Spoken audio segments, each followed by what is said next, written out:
Indian prime minister resilient supply chain की बात कर रहे हैं। हम आज भी अफगानिस्तान की बात कर रहे हैं 50 साल में।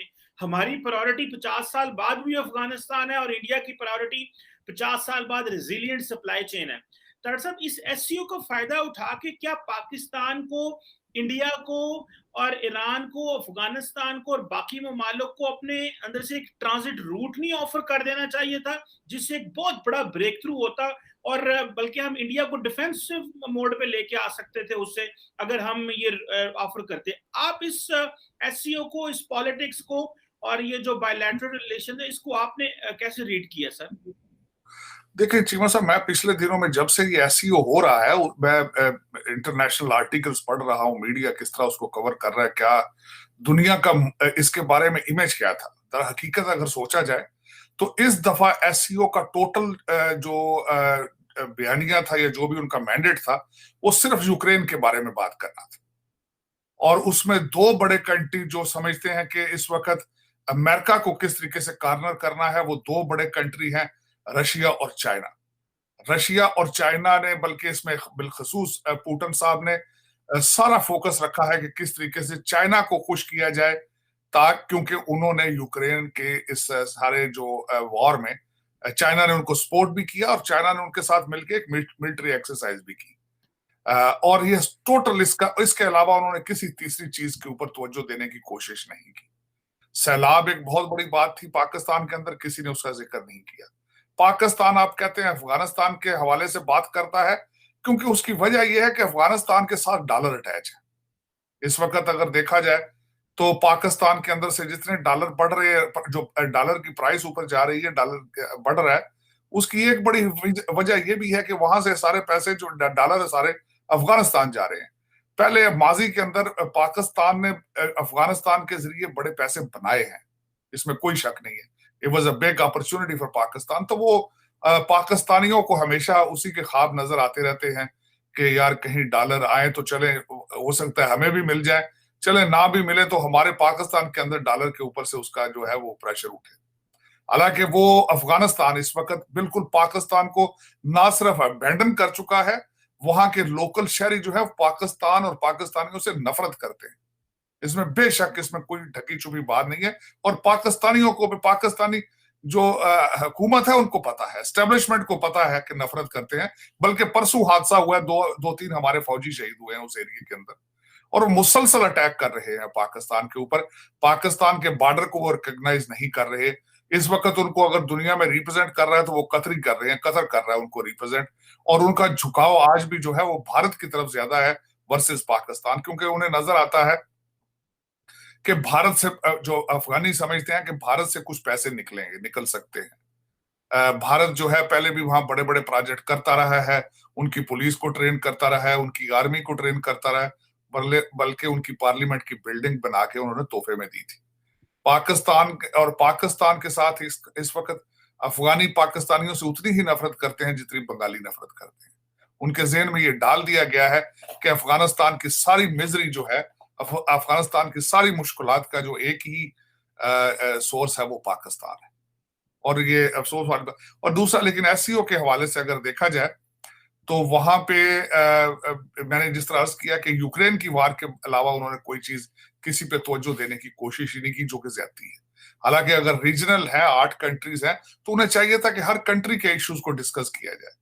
और लेकिन दूसरा चीमा साहब, मैं अब जहां पे ये बताऊंगा कि आपने जो आइडिया ये दे रहे हैं कि यहाँ से एक कॉरिडोर बनाया जाता है, यहाँ से बनाई जाए चीज, तो उसके हवाले से जो चाइना का सी पैक इस वक्त फेल हो चुका है, मेरे ख्याल में वो उसमें अब मजीद कोई भी मुल्क जो है उस पर पैसा या सोर्सेज अपने जाया करने पसंद नहीं करेगा under given circumstances. Given circumstances वो ये है कि कोविड की वजह से सारी दुनिया की इकॉनमी स्लगिश है, और दूसरा अमेरिका की वीक फॉरेन पॉलिसी ने सारी दुनिया का बैलेंस खराब करके रख दिया है। अमेरिका ने जब से ये डिसीजन लिया है कि वो छोटे कॉन्फ्लिक्ट से निकल के सिर्फ चाइना को कंटेन करेगा, सिर्फ चाइना के पीछे जाएगा, चाहे वो इंडो पैसिफिक बनाए, चाहे जितने क्वाड बनाते हैं, उनका टोटल फोकस इस वक्त चाइना पर है। चाइना की अपनी इकॉनमी स्ट्रगल कर रही है क्योंकि सप्लाई चेन टूट चुका था। तो उसके बाद जो एक नया सिलसिला बना, देखें यूक्रेन वार को अगर थोड़ी देर के लिए डिस्कस किया जाए, तो यूक्रेन वार में अमेरिका चाहता था कि रशिया फंसे यूक्रेन के अंदर, जिस तरह कॉन्फ्लिक्ट्स में अमेरिका फंसता रहा, लेकिन वो उनको यूक्रेन की वार सूट कर गई है रशिया को। रशिया का रूबल इतनी तेजी से ऊपर गया जिसकी हद नहीं है। दूसरा, उसके बाद सबसे बड़ा नुकसान ये हुआ अमेरिकन वीक फॉरेन पॉलिसी का कि उनके यूरोपियन एलाइज जो है वो अमेरिका को छोड़ते हुए नजर आ रहे हैं, क्योंकि उन वहां पे जो रशियन पाइपलाइन जिनको ओबामा सपोर्ट करता रहा था, वो पाइपलाइन रशिया ने जब बंद की है तो गैस की राशनिंग शुरू हो चुकी है, और यूरोपियन इकोनॉमी जो है वो क्रिपल करेगी जब रशिया बिल्कुल सारा सप्लाई, वो पाइपलाइन तो बंद हो चुकी है लेकिन मजीद यूरोपियन इकोनॉमी सफर करेगी, जिसकी वजह से यूरोपियन एलाइज जो है वो कांपते फिर रहे हैं। दूसरा, अमेरिका की वीक फॉरेन पॉलिसी की वजह से उनकी रशिया की जो एम्बार्गो या सैंक्शंस हैं वो काम नहीं किए। वो मुसलसल अपना तेल बेच रहे हैं, और उन्होंने तेल बेचकर दुनिया को इतना पैसा बना लिया है कि आप सोच नहीं सकते। ये यूक्रेन की वार उनको सूट कर गई अमेरिकन रशियन इकोनॉमी। तो वो सिर्फ इस टोटल जो एक समझ लें कि ये जो एससीओ थी, इसका बॉटम लाइन क्या था।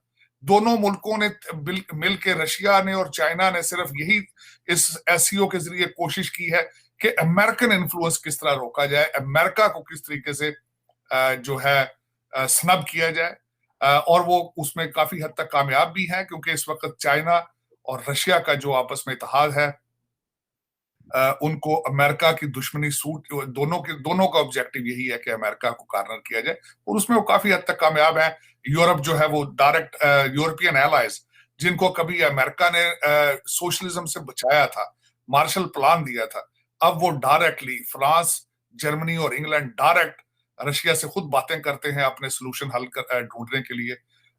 और मेरे ख्याल में देखें आने वाले दिनों में क्या चीजें बनती हैं। लेकिन इसमें लोकल रीजनल इश्यूज को डिस्कस नहीं किया गया, जिसमें पाकिस्तान के हवाले से सैलाब एक बहुत बड़ा तूफान है जिसको पाकिस्तानी इतना सीरियस नहीं ले रहे, लेकिन एक it's a huge issue. Larger portion of Pakistan is under water, और उसके जो दूसरी आफात उसके साथ रिलेटेड हैं, by products of this natural disaster, वो शो कर रही हैं। और पाकिस्तान के पास ना इकोनॉमी है ना विल है, और क्योंकि इसका सबसे बड़ी वजह यह है कि सैलाब ज्यादा गरीब इलाकों से मुराद ये था कि दूर अफ्तादा एरियाज में आया है। सैलाब अगर पिंडी और लाहौर के दरमियान आता तो शायद तूफान बन जाता, लेकिन ये इतना बड़ा तूफान है कि उन इलाकों में, बिलखसूस यहाँ कहूंगा, उन इलाकों में आज तो सैलाब आया है जो पहले ही पाकिस्तानी रडार पर नहीं होते, जिनके मसाइल को पहले ही हमारी रूलिंग एलीट जो है वो डिस्कस नहीं करती। जो सिंध के गरीब इलाकों में, बलूचिस्तान के गरीब इलाकों में आया है तूफान, और बिल्कुल किसी इस वक्त जो हमारी रूलिंग एलीट है वो उनको देखना भी नहीं चाहती, और देख भी नहीं रही उनको, जो कि एक मैं समझता हूं दैट्स अनदर ह्यूमन ट्रेजेडी के द कंट्री वेयर जो सफर कर रहा है वो खुद उसको नहीं देख रहा और उसकी नौयत के बारे में अंदाजा नहीं लगा रहा। ये सबसे बड़ा अफसोसनाक वाक़या है, एक मैं समझता हूं कि इशू है जो मुस्तकबिल में बैकफायर करेगा पाकिस्तान को बड़े बुरे तरीके से। वो अपनी सियासी कश्मकश, इंस्टेबिलिटी, पॉलिटिकल इंस्टेबिलिटी और इकोनॉमिक इंस्टेबिलिटी में इस बुरे तरीके से वो चपकलश हो रही है वहां पे सिर्फ इक्तदार और पैसे की जंग है, इसके अलावा तीसरी चीज कोई। बिल्कुल डॉक्टर साहब, आपने इक़्तिदार और पैसे की बात की, मैं आपको यहाँ बताता चलूँ, और ये मैं आपसे पूछना भी चाहता हूँ, क्योंकि इंडिया तो इस वक्त सिर्फ इकोनॉमी के ऊपर फोकस कर रहा है और इकोनॉमी की ही बात कर रहा है। हम चले एड की बात कर रहे हैं या अफगानिस्तान की बात कर रहे हैं, और आपने बताया कि जिस तरह अफगानिस्तान में कितनी को हमारी वैल्यू है। डॉक्टर साहब, इंडिया के एक बिजनेसमैन है, उनका नाम है गौतम अदानी। वो इस वक्त दुनिया के सेकंड रिचेस्ट बंदे बन गए हैं आफ्टर एलॉन मस्क, और फोर्ब्स मैगजीन कहता है कि उनकी जो मेरा ख्याल है नेट वर्थ है वो तकरीबन 159.9 बिलियन डॉलर। डॉक्टर साहब, पाकिस्तान के अंदर, क्योंकि आप पाकिस्तान की एलीट को और पाकिस्तान के जो पॉलिटिकल कल्चर को बड़ा इन डेप्थ समझते हैं, पाकिस्तान के अंदर इंडस्ट्रियलाइज्ड या इंडस्ट्री बेस्ड बिलियनियर्स क्यों नहीं है, और क्यों जो पाकिस्तानी बिलियनियर्स हैं वो या तो पॉलिटिशियंस हैं या वो हैं, आज प्राइम मिनिस्टर मोदी दुनिया को ऑफर कर सकता है कि मेरे पास गौतम अदानी है इन्वेस्ट करने के लिए, एक एक कंपनी जो है वो कहां पहुंची हुई है। जिस तरह फेसबुक कह रहे हैं कि हमें मेटा कह रहा है कि हम पाकिस्तान में 120-25 मिलियन डॉलर लगाएंगे, अब कंपनीज पाकिस्तान को एड दे रही हैं। हमारे यहाँ क्यों इस तरह इंडिविजुअल बिलियनियर्स जो एक्सपोर्ट लेड ग्रोथ हमें नहीं दे सके, इसको आप कैसे रीड करते हैं? क्योंकि प्राइम मिनिस्टर मोदी तो आज अपने बिजनेसमैन को इंटरनेशनली जो है वो कैश करवा रहे हैं सर।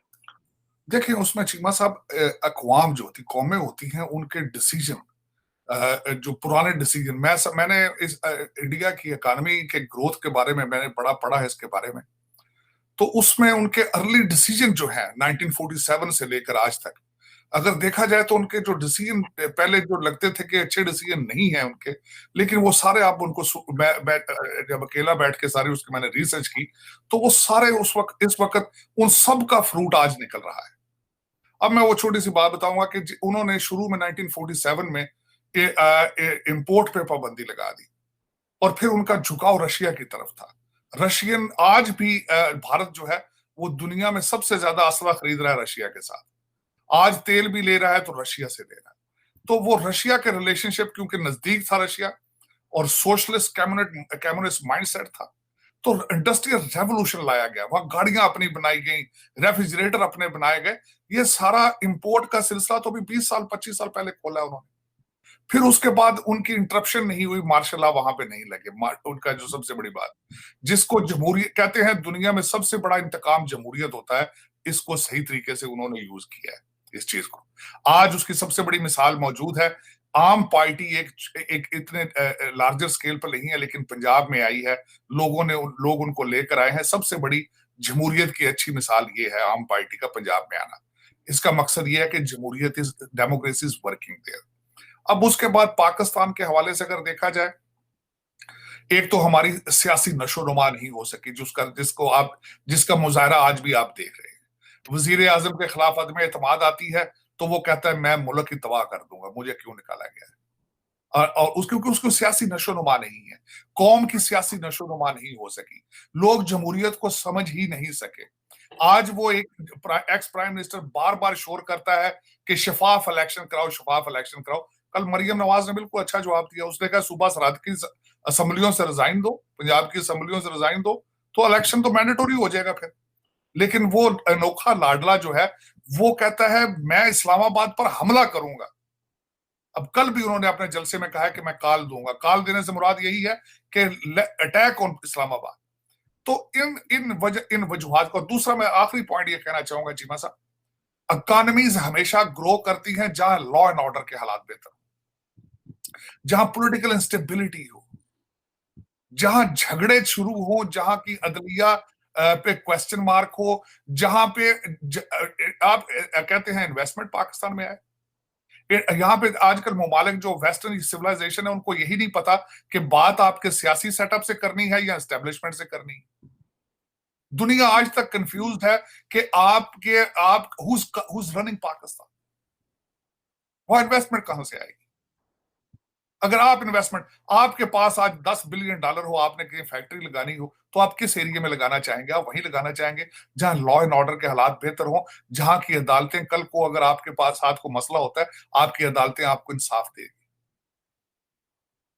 अगर ये सर्कमस्टांसेस, ये सूरत हाल मौजूद नहीं है तो वहां कौन पैसे लगाएगा? वहां से तो पाकिस्तान से तो पाकिस्तानी पैसे लेकर भाग रहे हैं, आप कहते हैं बाहर से पैसे आएंगे। आपके डॉलर महंगे होने की सबसे एक बड़ी वजह यही है। और मैं चीमा साहब अमेरिका में बैठा हूं, मैंने आपको शायद आपके पहले भी कहा था कि लेटली ऐसे ऐसे दोस्तों के मुझे फोन आ रहे हैं जो कि बहुत कामयाब थे पाकिस्तान में, जो कंस्ट्रक्शन बिजनेस के टाइकॉन थे, जो उनके मुझे फोन आ रहे हैं कि हमें बताओ पैसा किस तरह पाकिस्तान से बाहर लेके जाना है, ग्रीन कार्ड लेके हमने किस तरह अमेरिका में आके लेना है, हमें बताओ अमेरिका में जाएं या कनाडा में जाएं। तो ये अगर इस तरह हालात होंगे, मैं सबसे, आपकी रूलिंग एलीट जो है वो पाकिस्तानी बैंकों में पैसा अकाउंट रखने के हक में ही नहीं है। उनके सारा पैसा, आपकी जो रूलिंग एलीट है वो पैसा नहीं रखती पाकिस्तानी बैंकों में। उनकी एक टांग जो होती है लंदन या टोरंटो अमेरिका में होती है और दूसरी एक टांग वहां होती है, वो तो पार्ट टाइम के लिए जाते हैं। आपकी रूलिंग एलीट ही नहीं पैसा लगाना चाहती। आप देख लेंगे, अगर मैं किसी वक्त मैं सेगमेंट करूंगा बल्कि बताऊंगा आपके रूलिंग एलीट के कारोबार कहां है। इनकी इन्वेस्टमेंट कौन कौन से ममालिक के अंदर है। तो उसके अंदर जब, और दूसरा आखिरी बात मैं कहना चाहूंगा चीमा साहब, हमेशा जो मेरा सबसे बड़ा पैशन है, Nations cannot survive without nationalism. इस वक्त जो सबसे बड़ी बात यह है कि मैं भारत बड़ी दफा गया हूं खुद में, मैंने जो उनमें देखा है अगली जनरेशन में, नेशनलिज्म है, नेशनलिज्म। वो उनको फख्र है कि हम भारत को बचाएं, हम भारत को आगे लेकर आएंगे।